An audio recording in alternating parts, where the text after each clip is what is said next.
अच्छा जी, एक और अपडेट शेयर कर लेते हैं। 8 फायर टेंडर साइट एरिया बलिका चौरंगी के करीब इस वक्त आपको बताएं कि मैट्रेस के गोदाम में लगी आग पर काबू पाने में मसरूफ़ हैं और फायर ब्रिगेड हुकाम ये बता रहे हैं कि गोदाम में दाखिले का सिर्फ एक रास्ता यानी एंट्री पॉइंट एक होने की वजह से आग बुझाने में मुश्किलात का सामना है। तो अफजल खान हमारे नुमाइंदे साथ हैं, उनसे जान लेते हैं। अफजल बताइएगा, 8 फायर टेंडर जो है यहाँ पहुँचे हैं तो सूरत हाल क्या है, किसी हद तक काबू पाया गया है?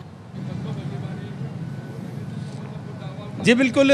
जिस फैक्ट्री के अंदर ये आग लगी थी वहाँ पर आने और जाने का एक ही रास्ता था, जिसकी वजह से फायर ब्रिगेड यहाँ पर मौजूद है उनको काफ़ी मुश्किलात का सामना रहा। लेकिन अब दीवार को एक जगह से तोड़ दिया गया है, जिसके बाद फायर ब्रिगेड की जो अमला है वो आग बुझाने में मसरूफ़ है। इस वक्त 8 केएमसी की फायर टेंडर्स, 2 रेस्क्यू 112 की गाड़ियां आग बुझाने के अमल में हिस्सा लिए हुए हैं। बताया जा रहा है कि मैट्रिक्स का ये गोदाम है जिसके अंदर फोम के अलावा कुछ केमिकल्स भी मौजूद थे, जिसकी वजह से आग लगी। फौरी तौर पर आतिशज़दगी की वजूहात तो मालूम नहीं हुई हैं, लेकिन खुशाइन बात यह है कि आग के नतीजे में किसी किस्म का जानी नुकसान नहीं हुआ है। सुबह जैसे ही आग लगी उसके बाद जैसे ही इतला मिली, इब्तदाई तौर पर फायर ब्रिगेड की 3 गाड़ियाँ, फिर उसके बाद 7 गाड़ियाँ, फिर उसके बाद मजीद गाड़ियाँ भेजी गई और इस वक्त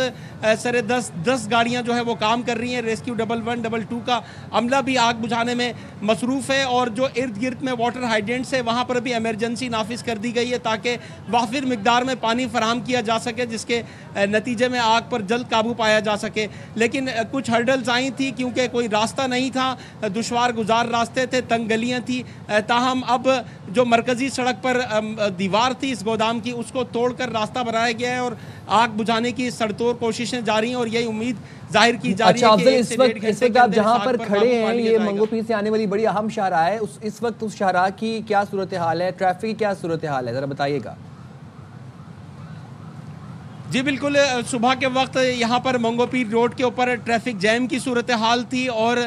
कई घंटों तक जो है वो गाड़ियाँ फंसी रहीं। हमने खुद देखा कि फायर ब्रिगेड की गाड़ियाँ भी जो है वो ट्रैफिक जैम में फंसी हुई थी और बहुत ज़्यादा जो है वो मुश्किलात का सामना ना सिर्फ शहरियों को करना पड़ रहा था बल्कि जो इमदादी टीमें यहाँ पर रेस्क्यू ऑपरेशन के लिए आना चाह रही थी उनको भी मुश्किलात का सामना था। ताहम कुछ देर बाद ट्रैफिक पुलिस का अमला जब अलर्ट हुआ है और बाज़ मुकामात पर जहाँ पर ट्रैफिक जैम की सूरत हाल थी वहाँ से ट्रैफिक के फ्लो को बेहतर किया गया तो फिर गाड़ियाँ चली हैं। लेकिन सड़कों की हालत बहुत बुरी होने की वजह से यहाँ पर जो ट्रैफिक अगर बहाल भी हुआ तो सुस्त रवि के साथ यहाँ से ट्रैफिक गुजरा और अब